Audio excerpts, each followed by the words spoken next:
The McNairs made it clear they don't make draft picks. For anyone who actually thought that they did, I pity the fool. Furthermore, CJ Stroud demanding that Tank Dell gets drafted by the Texans. We've lost our damn minds. Let's go inside the locker room. Yeah. Yeah. It's the locker room on YouTube. You know what it is. Let's get it. Hey. Locker room. Yeah, we in the locker room.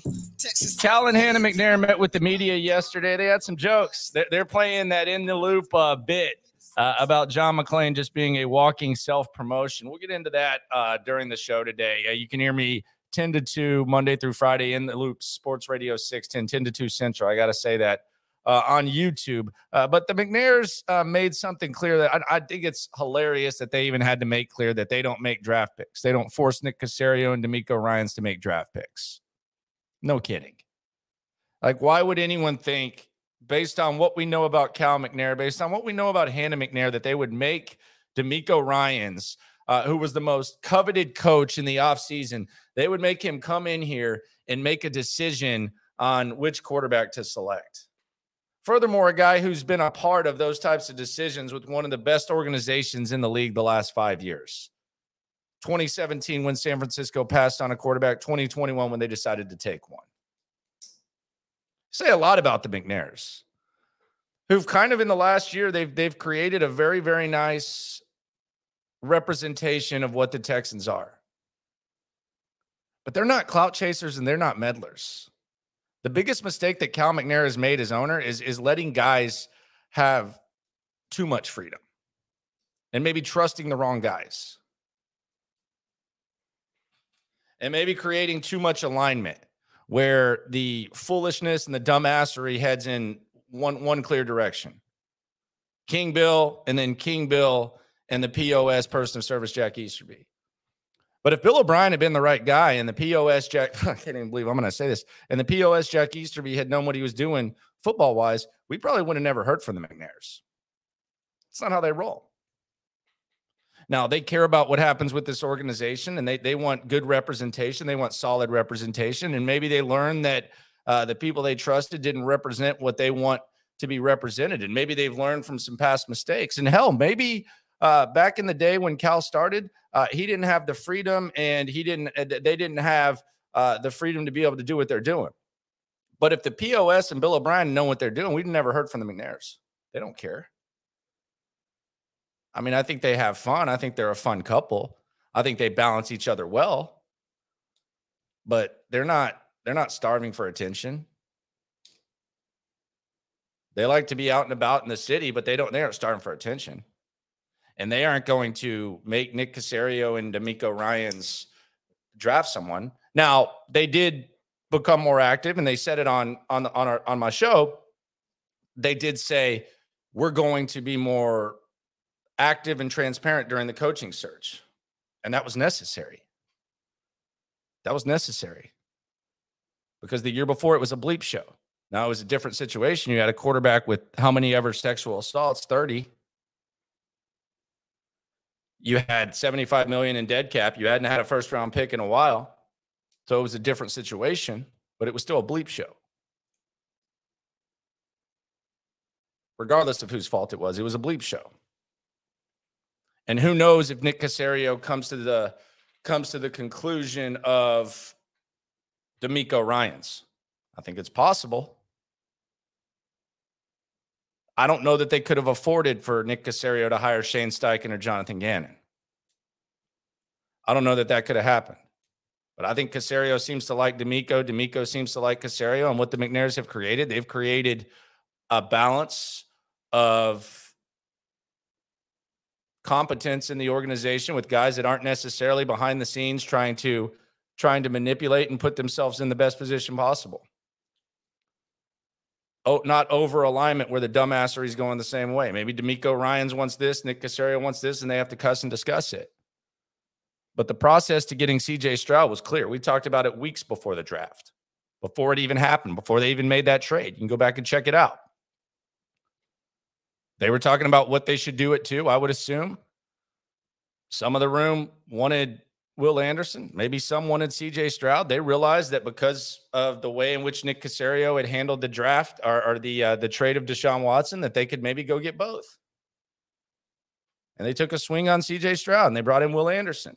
They came to that conclusion because that's what happens when you have healthy disagreements and you have competent people in the front office, which the McNairs had a hand in putting in. But the notion that Cal McNair and Hannah McNair are going to come pound the table for them to draft guys, that makes no sense. Furthermore, it's not the solution. Stadium wasn't empty because the Texans didn't have a quarterback. They haven't had a quarterback for majority of the time here. There have been plenty of asses in seats. It was because there wasn't transparency and there were trust issues.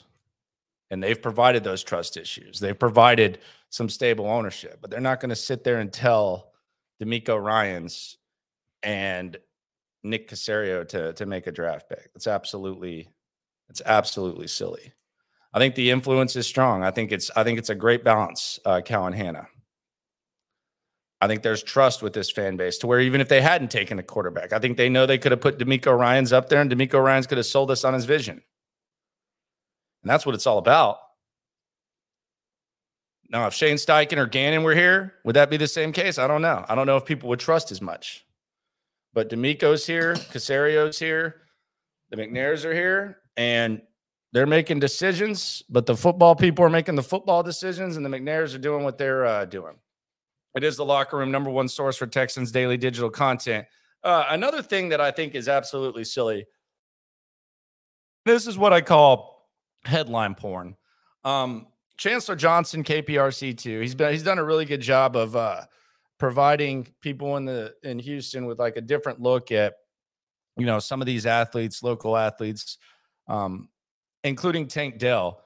There was a little film session thing that Chancellor did with Tank Dell, and after the draft, he talked to Tank Dell, and Tank Dell said this, and it's turned into something that I don't think it is. This is Tank Dell talking about his relationship with CJ Stroud and how he ended up in Houston. Like right after the combine, we was texting each other and stuff like that.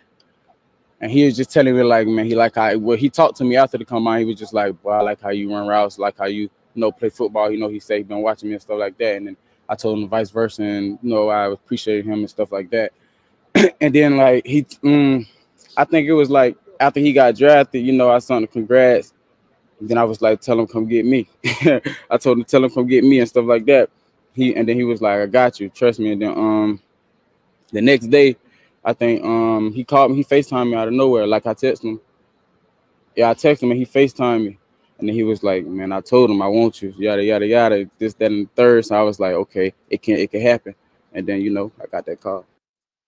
All right, so that's an innocent conversation about two guys, secondhand account of them texting and developing a relationship. It's a great job by Chancellor Johnson. It was great access. It was instant access after Tank Dell was drafted. Enjoyed it. But now that clip is making the rounds, and there's people, I don't even want to say like, I've seen that Warren Sharp has run with it. There was a Sports Illustrated post. It wasn't Cole Thompson, but it was some guy, some youngster who used the word demand. If you watch that and you created content and said that CJ Stroud demanded that Tank Dell be here and you use that word, shame on you. Shame on you.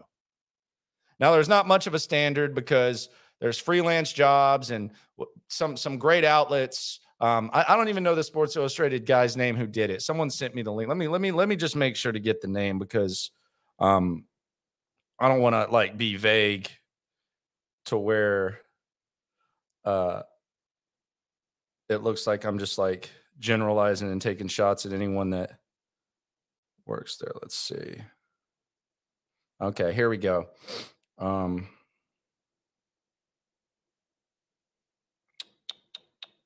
Joseph Salvador, whatever. Texans drafted Tank Dell at CJ Stroud's request. From that, I mean, there damn sure weren't any extra phone calls made. From that clip on the Sports Illustrated logo, which isn't what we used to know that it was, but based on that clip, a headline is created with SI logo Remember when you used to get Sports Illustrated Weekly? Now you got Joseph Salvador saying Texans drafted Tank Dell at CJ Stroud's request, and you're getting words like demand thrown out there. Come on, man. Maybe CJ Stroud said he liked Tank Dell. Maybe he said they know each other. Hell, maybe the Texans asked him. But throwing out demand in the headlines, and it ain't what it once was. Headline porn can be crazy. But it is what it is. It's all love. It's all good times. We're going to get a look at the rookies this week. We're going to get a look at the schedule. God, I can't wait. Schedule release special, 8:00 Central, right here. And it's going to be fun no matter what happens, though. Cal and Hannah demanding quarterbacks. CJ Stroud demanding Tank Dell. Okay. Don't think it's true. But even if it were, hypothetically speaking, we're all in this together. We got taste for days, opinions to give, we got takeaways. If it's up, then it's up, we number one. You don't need to try your luck. Locker room, yeah, we in the locker room. Texas talk.